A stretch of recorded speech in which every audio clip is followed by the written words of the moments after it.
Welcome to the Deep Dive.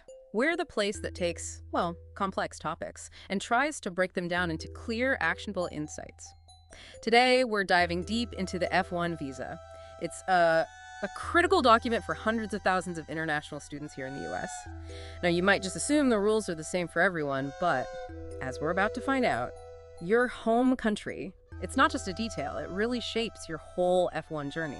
That's exactly right. Our mission for this deep dive is really to shed some light on how things like taxes, visa processing, even managing your money day to day as an F1 student can be quite different depending on where you're from.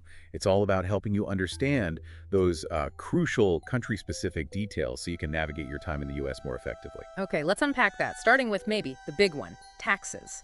Lots of F1 students ask about this. Do the rules really change that much by country? And what are these tax treaty benefits we hear about? Yeah, that's a really critical starting point. So before we get into the differences, just quickly, a tax treaty. It's basically an agreement between the U.S. and another country. The main goals are to prevent double taxation and give specific benefits to residents of both countries. And for F1 students, these treaties can be, well, incredibly important. They can sometimes seriously reduce or even completely eliminate taxes on U.S. income, like, say, wages from an on-campus job or maybe scholarship money. Plus, they often allow for higher standard deductions or exemptions. So we're not talking just minor tweaks here. This could be significant amounts of money. Exactly. Real money. That's the big takeaway, really. Your home country could literally mean thousands of dollars back in your pocket, or maybe no U.S. tax at all, just because of a tax treaty that, honestly, many people overlook. Like, take India. F1 students from India can often benefit from up to a $5,000 income exemption. Plus, they usually get a standard deduction similar to U.S. citizens. For students from China, there's also a $5,000 exemption, though that's typically limited, maybe 3 to 5 years. Yeah. Germany. You might see over $9,000 in wage exemptions, although there are specific conditions, of course. But then compare that to, say, Canada. Students from Canada generally have fewer treaty benefits, more limited exemptions. And here's where it gets really crucial. For students from places like Nepal or Bangladesh, there are currently no tax treaties with the U.S. Oh, wow. Which means full taxation applies to their U.S. income right from the start. That is quite a range of outcomes. So if I'm a student trying to figure this out, how do I even know if my country has a treaty or what the specific rules are? It sounds pretty complex. It can seem that way, yeah. Yeah. But the good news is there are tools to help simplify it. Software like Sprint Tax or Glacier Tax Prep, they're actually designed to automatically check for treaty eligibility. You look at your country of citizenship, your visa status, that sort of thing. Okay, that's helpful. Definitely. And for all the fine print, students can always look up the IRS tax treaty table. It's public information. But, understanding these benefits isn't just about filing correctly. It's absolutely vital for planning your finances effectively while you're studying. Right. Makes sense. Now, beyond the treaties, what about just getting basic identification numbers, like a social security number, an SSN, or an ITN? Are those rules different depending on where you're from? Good question. The basic need for an SSN or ITN, that's pretty much universal. So students from all countries, they'll need an SSN social security number if they plan to work legally. That includes on-campus jobs or practical training like CBT or OPT. Right. Now, if you're not working, but you are earning some kind of income, maybe interest or certain scholarships, you might need an ITN instead.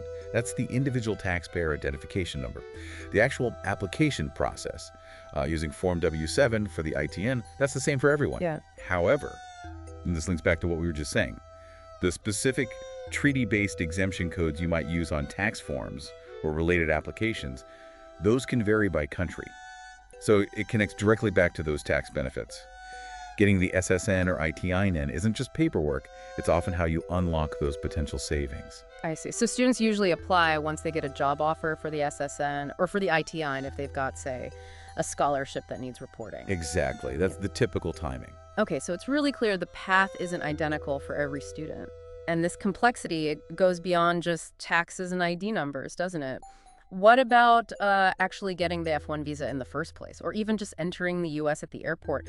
Are there country-specific differences there, too? You've definitely hit on a key point. While, yes, most procedures at the port of entry and the rules around your I-20 form, that's your certificate of eligibility, and the SEVIS system that tracks students, are generally standard. There are absolutely variations in practice. Well, students from some countries might face stricter questioning or even be pulled aside for secondary inspection at the airport, more often than others. This can be due to, current geopolitical situations or maybe historical immigration patterns. Mm. And here's something quite specific. Students from certain countries, particularly if they're studying sensitive fields like high-tech or certain types of engineering, Mm. think maybe Iran or China, for example, they might experience significantly longer visa processing times.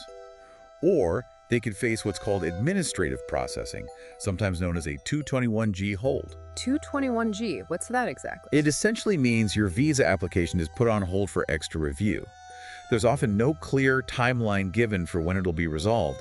It can leave students waiting for weeks, sometimes months, just stuck in limbo. So it's really not a standardized welcome for everyone. The politics surrounding your home country can actually impact your very first steps in coming to the U.S. Precisely.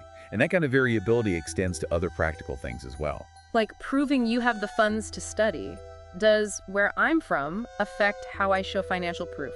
It absolutely can. So the U.S. regulations themselves about needing to show sufficient funds, they're consistent on paper. But individual U.S. embassies or consulates in different countries, they might apply different levels of scrutiny when they're assessing your documents. How so? Well, they might look differently at the reliability of, say, loan documents from local banks, or how they evaluate family income or sponsorship letters. So, financial proof that might be easily accepted from one country could face more questions or require extra documentation if submitted in another country. That's a huge thing to consider before you even apply. Are there other sort of hidden country-specific differences students should maybe be aware of? Yes, definitely a few more that often catch students by surprise. Health insurance is a big one. Some countries, like Germany, for instance, have excellent government health insurance systems, right? But that coverage typically doesn't transfer or work in the U.S. So students must get a new U.S.-compliant health insurance plan, which is almost always required by the university anyway. Okay, what else? Vaccination records. U.S. schools can sometimes have stricter or just different vaccination requirements than what's standard back home. So Right. getting those records translated and making sure you meet the requirements might take some extra steps. Delays here can sometimes affect registration. Practical point. And one more, which is really important: banking and foreign exchange controls.